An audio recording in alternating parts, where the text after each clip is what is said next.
In the mid-1800s, New Zealand was a young colony, still struggling to bring order and law to a land divided between Maori custom and British rule. The Treaty of Waitangi had been signed only a few years earlier, but the idea of British justice applying everywhere was still uncertain. Maori had their own systems of justice, rooted in tikanga and utu, custom and reciprocity. But the British Crown wanted to make its authority clear. By the late 1840s, colonial officials were determined to show that crimes of murder would not go unanswered, no matter who committed them. A handful of early executions had already taken place.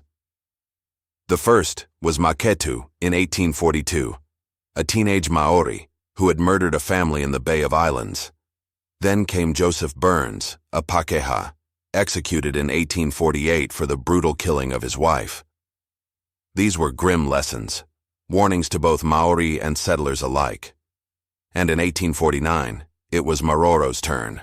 Before we begin, if you love uncovering hidden dramatic moments from history, make sure to like this video, subscribe to the channel, and drop a comment with your thoughts. It really helps us bring you more stories like this one.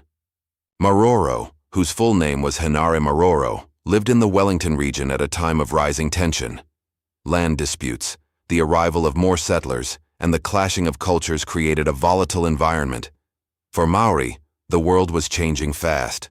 For the British, establishing control over crime was essential to prove that their laws mattered in the colony. The roots of Maroro's actions are not entirely clear. Some say he had been convicted of theft before, and that bitterness may have played into his later violence. Others claim it was sudden rage, unexplainable and shocking even to those who knew him. What we do know is that in March of 1849, his actions would horrify both Maori and settlers and seal his fate.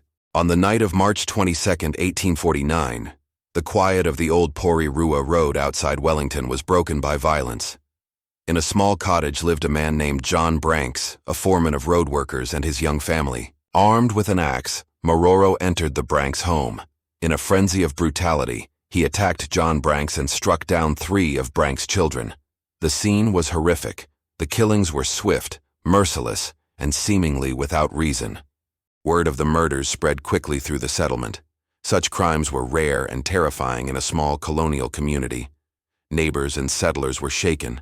If such violence could strike a family in their own home, nowhere felt safe. Authorities acted fast. Maroro was arrested, and soon confessions were recorded.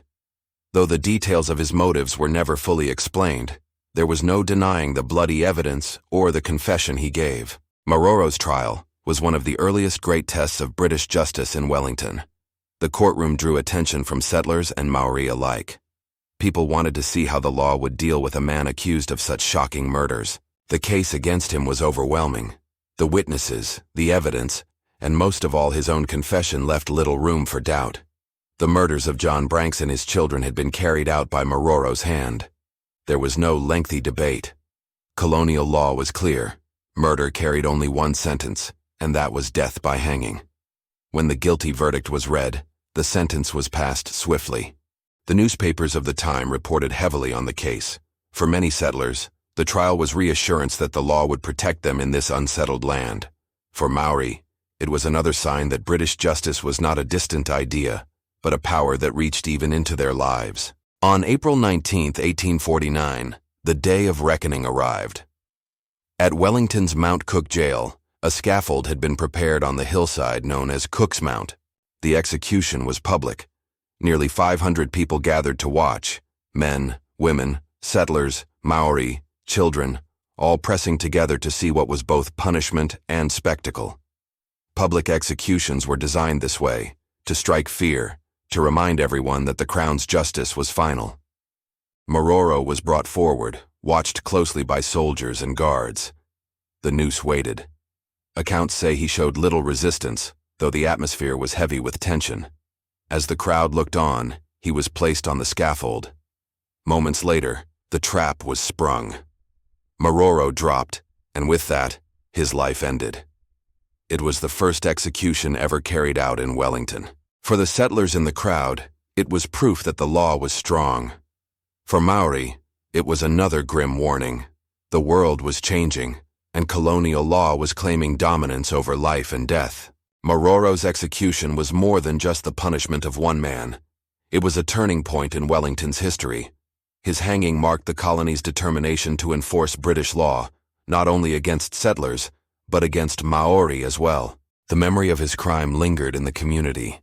The murders of John Branks and his children haunted settlers who were still carving out lives in a harsh and uncertain land. For Māori, Maroro's death joined the memory of Makatu's execution just a few years earlier. Together, these cases showed that colonial justice had sharp teeth, and that traditional ways of resolving violence were giving way to the gallows. In the long run, New Zealand would execute 85 people before capital punishment was finally abolished. But Maroro's case was one of the earliest, a grim milestone in the history of crime and punishment. Today, when we look back, the story of Maroro is both tragedy and lesson. A tragedy for the innocent lives lost, and a lesson in how justice was used not only to punish, but to build the authority of a young colonial state. And so, in April 1849, on the windswept hill of Mount Cook in Wellington, the axe, the gallows, and the rope wrote one of the darkest early chapters of New Zealand's colonial past. The execution of Maroro was meant as a warning, but it has lived on as history, a reminder of the harsh justice of those turbulent times. The past never dies. It only waits to be told. Thanks for watching, guys.